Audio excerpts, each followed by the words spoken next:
Hai sob, apa kabar nih? Santuy kan? Ya nggak santuy, santuin aja sob. Film ini menceritakan tentang kasus penculikan dan pemerkosaan, disertai pembunuhan yang menimpa banyak wanita muda di Amerika, dengan sosok predator psikopat yang masih misterius.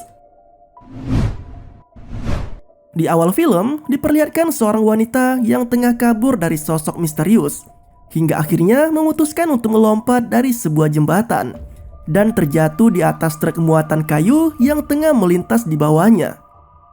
Marshall yang merupakan anggota kepolisian kini tengah berada di rumah mantan istrinya untuk mengantar anak perempuannya yang bernama Faye ke sekolah.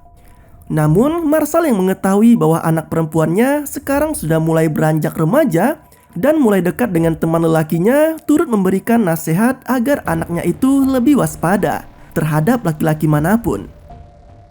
Di sebuah tempat makan, terlihat Lara yang tengah berbincang dengan sesosok pria parubaya yang diketahui merupakan pria hidung belang.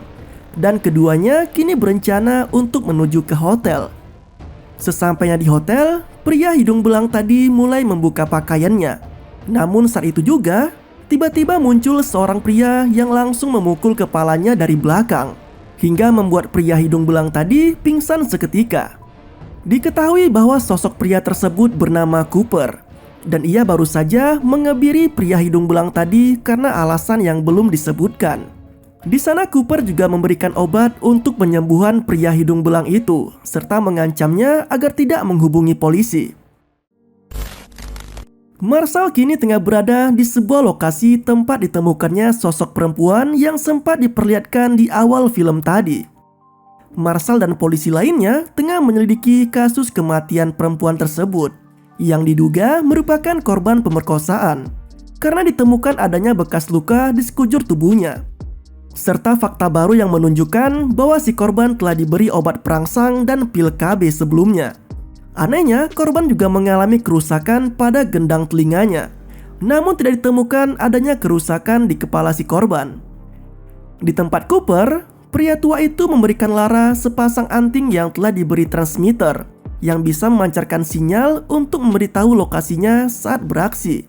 Dan diketahui juga bahwa Cooper dan Lara nampaknya kerap melakukan aksi penjebakan pada pria hidung belang, yang tujuannya adalah untuk mengebiri mereka semua atas perbuatan tak senonoh yang mereka lakukan kepada para wanita. Kini Lara kembali akan beraksi dan rencana pertemuan dengan calon korbannya pun dilakukan di sebuah kafe. Namun setelah cukup lama ia menunggu, masih tidak terlihat juga sosok pria yang ditunggunya. Hingga akhirnya ia mendapati calon korbannya yang ternyata sudah dari tadi mengawasinya dari tempat parkir. Cooper yang datang terlambat kini harus mengejar Lara dengan berbekal sinyal yang diperoleh melalui antingnya. Sialnya, saat ia mulai dekat dengan mobil yang membawa Lara, saat itu juga ia harus mengalami kecelakaan yang membuatnya kehilangan sinyal, dan Lara pun tidak terlacak lagi. Pengendara mobil yang sempat ditabrak itu pun keluar bersamaan dengan mobil polisi yang sedang berpatroli di sana. Alhasil Cooper pun kini harus berada di kantor polisi dan diminta untuk menjelaskan semua yang tengah dilakukannya. Dari sini juga terungkap bahwa Cooper merupakan seorang mantan hakim yang selalu sukses memecahkan banyak kasus besar, termasuk juga sejumlah kasus yang sempat terjadi di kantor kepolisian tempat Marshall bekerja. Sayangnya, pria tua itu telah memutuskan untuk berhenti dari pekerjaannya, tepat setelah istri dan anak perempuannya tewas dalam kasus pembunuhan dan pemerkosaan. Itulah mengapa Cooper sangat termotivasi untuk mengebiri semua pria hidung belang yang ada di kota tersebut. Di ruang interogasi, Cooper terus-menerus mengoceh soal kasus penculikan Lara yang kini tengah dalam bahaya. Hingga akhirnya Marshall dan timnya yang juga sedang menyelidiki kasus penculikan wanita pun memutuskan untuk bekerja sama dengan mantan hakim itu. Pencarian dilakukan dengan melibatkan beberapa anggota polisi lainnya, dengan dibantu oleh sebuah drone untuk menemukan sinyal Lara. Hingga akhirnya penyergapan pun dilakukan di sebuah rumah yang diyakini menjadi sumber sinyal tersebut. Di rumah itu juga Marshall menemukan perempuan lain yang sebelumnya diculik. Salah satunya bernama Julie, beserta dengan Lara yang terlihat tengah ketakutan di dalam sebuah kamar. Lalu ditangkaplah sosok yang diduga menjadi dalang dari aksi penculikan tersebut yang bernama Simon. Di kantor polisi, Simon yang tengah diinterogasi oleh si legit Russell justru memperlihatkan gelagat yang aneh. Ia terlihat seperti orang dengan masalah gangguan kejiwaan yang membuat emosinya sangat labil. Bahkan sejumlah pertanyaan yang diberikan pun tidak dijawabnya. Sambil menangis, ia malah meminta agar dirinya dipulangkan ke rumahnya. Sementara Marshall yang mendapat laporan tentang temuan sebuah barang yang menjadi alat untuk merusak gendang telinga para korban si Simon, dia dengan penuh amarah mengebrak meja di sana, yang semakin membuat Simon terlihat sangat ketakutan. Tak hanya itu, polisi juga menemukan banyak DNA yang didapat dari lokasi rumah Simon, termasuk beberapa barang dan foto wanita yang diduga berasal dari para korban yang sudah diperkosa dan dibunuh di sana. Sementara itu, 6 polisi yang tengah berada di basement rumah Simon tiba-tiba tewas di tempat karena menghirup semacam gas beracun yang keluar dari pipa. Polisi yang mendapat laporan itu pun langsung marah hingga akan memukul Simon karena merasa rekan timnya telah dijebak olehnya. Lalu di tengah kekacauan itu, Simon mulai meracau. Dan ketika dipancing oleh Russell, pria tersebut mulai menceritakan tentang sebuah permainan penyiksaan yang diberi nama Winterberg. Kini polisi mulai kebingungan dengan sosok pelaku penculikan wanita yang sebenarnya. Karena sampai sekarang Simon masih terus meracau ketika diinterogasi. Dan kejadian pembunuhan 6 polisi sebelumnya juga mengindikasikan seolah ada sosok lain di balik Simon.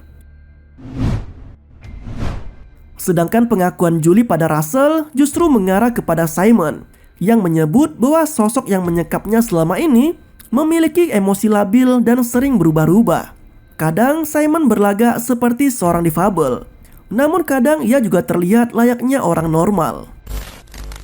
Tak berhenti sampai di situ, sekarang polisi kembali dikejutkan dengan ledakan sebuah mobil anggota polisi lainnya yang terparkir di dekat kantor. Di tengah kekacauan itu, polisi kini mendapat fakta baru mengenai kasus lama tentang pembunuhan wanita bernama Amy yang diketahui merupakan ibu kandung dari Simon. Dari data kepolisian disebutkan bahwa Amy tewas karena bunuh diri di tahun 1995 dan ia sempat menjadi korban penculikan dan pemerkosaan di tahun 1986. Hingga akhirnya ia dibuang ke danau, namun berhasil menyelamatkan diri dalam kondisinya yang sedang mengandung Simon. Sementara itu di rumah Cooper, Russell dan Glasgow terlihat sedang mencari data-data yang mereka butuhkan dari komputer pribadi Cooper. Dari sini juga diketahui bahwa Lara merupakan anak angkat dari Cooper yang selama ini selalu dipenuhi semua kebutuhan hidupnya, termasuk rumah mewah yang sekarang sedang ditempatinya bersama Cooper. Lara juga menilai bahwa Cooper merupakan sosok yang baik dan tidak seperti kebanyakan pria lainnya yang hanya berpikir tentang mantap-mantap semata. Di waktu yang sama, Marshall tengah berbincang dengan Cooper di sebuah perpustakaan. Di sana, polisi itu tampaknya sudah mengetahui tentang aksi kebiri yang kerap kali dilakukan oleh Cooper pada semua pria hidung belang di kota tersebut. Cooper beralibi bahwa semua aksinya itu merupakan hukuman yang pantas untuk para pelaku kejahatan seksual. Ia menganggap bahwa selama ini hukuman yang diberikan oleh negara tidak akan membuat para pelaku menjadi jera, dan selalu saja terjadi kejahatan yang sama setiap kali pelaku itu bebas dari tahanan. Ditambah lagi dengan kasus yang sempat menimpa istri dan anak perempuannya. Maka tak mengherankan bila pada akhirnya Cooper pun bekerja sama dengan Lara untuk melakukan aksi tersebut yang dianggapnya sebagai hukuman yang pantas untuk para penjahat kelamin. Sementara itu si mantap Russell yang memiliki basic ilmu psikolog berusaha untuk mendalami kejiwaan dari Simon dengan berdandan lebih casual dan terbuka. Dia mengintervensi tahanan itu dengan banyak pertanyaan dan diiringi dengan pancingan agar Simon bergairah dan mau mengungkapkan fakta yang sebenarnya. Nah, saat itu Russell mulai menyadari adanya sosok Simon yang lain. Dia pun mulai mendapat beberapa jawaban dari tahanannya itu. Simon bahkan sampai mengungkapkan bagaimana ibunya dulu memperlakukannya layaknya binatang yang berada dalam kurungan. Tapi tak berlangsung lama, emosi Simon berubah jadi amarah yang memuncak dan langsung menyerang Russell dan berniat untuk memperkosanya. Untungnya, saat itu juga anggota polisi lainnya segera datang dan menahan Simon. Russell yang terlihat tengah menenangkan dirinya setelah mendapat serangan dari Simon dikagetkan dengan sebuah paket berukuran besar yang tertulis nama Marshall sebagai pengirimnya. Ia juga menemukan secari kertas yang bertuliskan Winterberg yang mengingatkannya pada jenis permainan yang selalu dikatakan Simon selama ini. Sontak saja, petugas polisi wanita itu langsung menduga jika paket tersebut berisikan bom dan menyuruh semua petugas lainnya untuk keluar menjauh dari gedung tersebut. Di rumah Glasgow, anggota polisi yang juga merupakan rekan kerja dari Marshall dan Russell baru saja tiba di sana. Namun ia dikagetkan dengan kondisi kekasihnya yang pingsan, serta anak mereka yang masih bayi itu sudah tidak ada lagi di sana. Ia juga menemukan sebuah pesan dari si penculik agar mengeluarkan Simon yang masih berada di kantor polisi demi keselamatan anaknya yang telah diculik.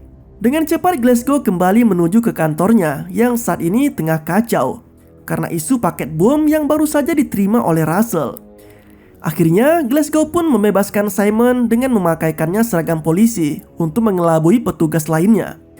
Hingga tibalah ke sebuah lokasi di mana Simon telah dijemput oleh sosok misterius.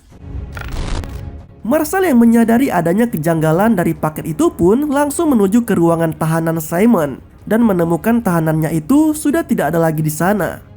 Ia yang sangat yakin bahwa isi paket tadi bukanlah sebuah bom, langsung mendekatinya bersama dengan dua petugas penjinak bom. Dan ketika paket itu dibuka, ternyata isinya adalah bayi, yaitu anak si Glasgow yang tadi sempat diculik oleh sosok yang masih misterius. Dan itu hanyalah sebuah pancingan agar Simon bisa keluar dari sana.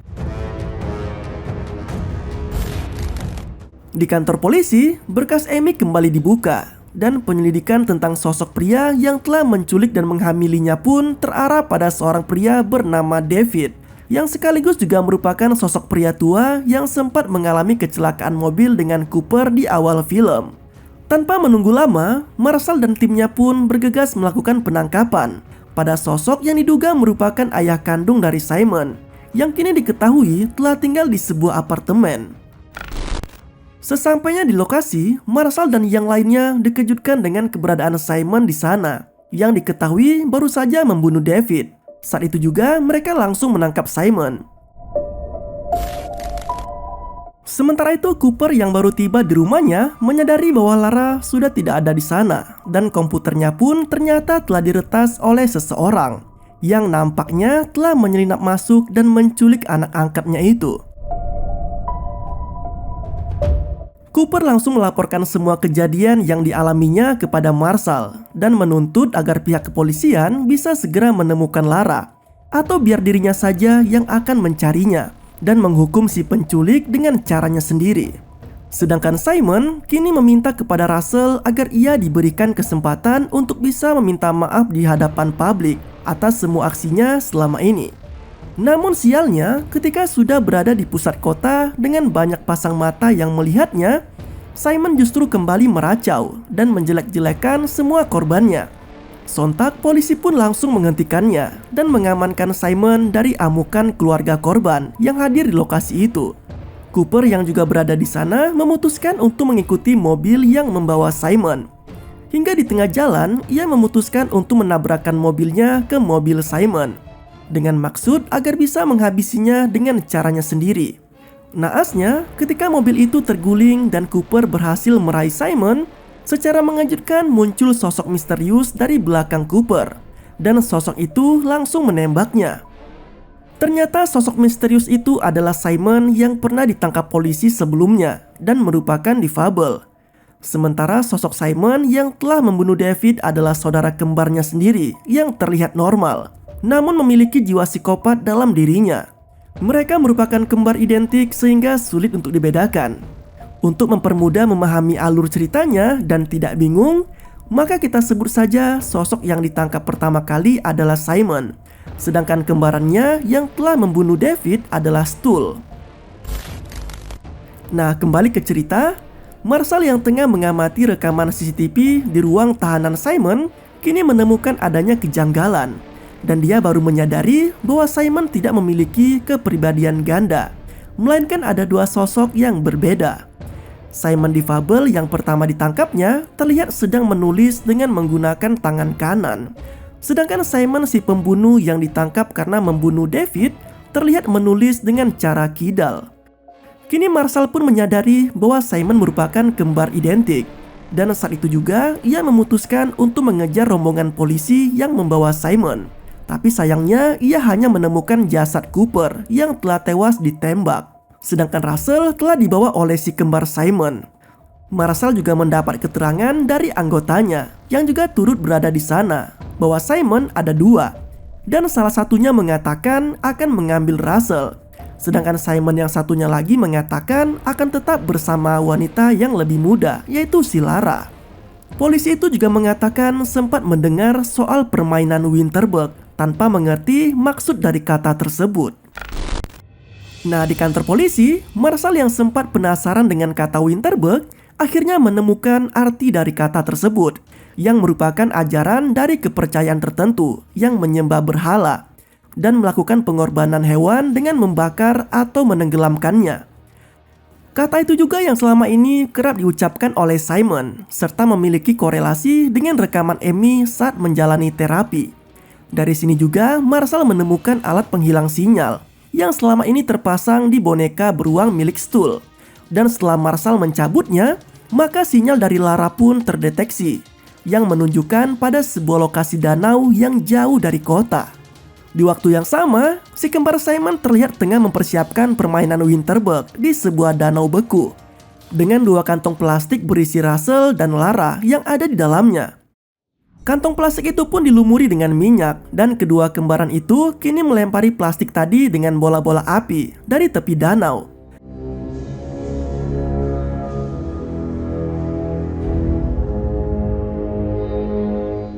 Namun keseruan permainan itu pun tak berlangsung lama karena polisi kini tiba di sana dan si kembar Simon pun kabur ke arah hutan.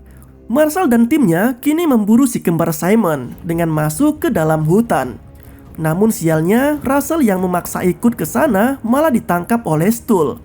Sementara Marshall berhasil menangkap Simon. Sekarang mereka melakukan pertukaran untuk sandera masing-masing di tengah danau beku. Dalam kondisi emosi yang kacau, Stuhl mengancam Russell dengan menembaki permukaan es yang ada di bawahnya, hingga membuat sebagian es pun menjadi retak. Seolah tak ingin melewatkan kesempatan tersebut, Marshall melepas Simon dengan menyuruhnya agar berlari ke arah kembarannya dan memeluknya segera. Karena begitu polos, Simon pun menuruti perkataan Marshall. Hingga akhirnya permukaan danau beku yang tak kuat menahan bobot kedua tubuh si kembar itu pun retak dan mengakibatkan keduanya tercebur di air yang sangat dingin. Si kembar Simon kini meregang nyawanya di danau yang beku. Sedangkan Marshall yang sempat ditembak oleh Stuhl berhasil diselamatkan oleh si mantap Russell. Di akhir film terlihat Lara yang begitu tegar merelakan kepergian Cooper yang merupakan ayah angkatnya. Sementara Faye yang dijemput Marshall mendapat kejutan karena ayah yang disayanginya itu kini telah menemukan sosok istri yang tepat untuknya. Dan ia adalah si mantap Russell, atau bisa juga disebut si legit Russell. Dan film pun berakhir dengan begitu santuy. Psikopat yang selama ini menculik dan memperkosa para wanita muda akhirnya telah mati dengan begitu mengenaskan. Dan kota itu pun terbebas dari para psikopat penculik wanita muda. Terima kasih telah menonton video ini sampai habis. Sampai jumpa pada video selanjutnya. Yoi banget gak tuh?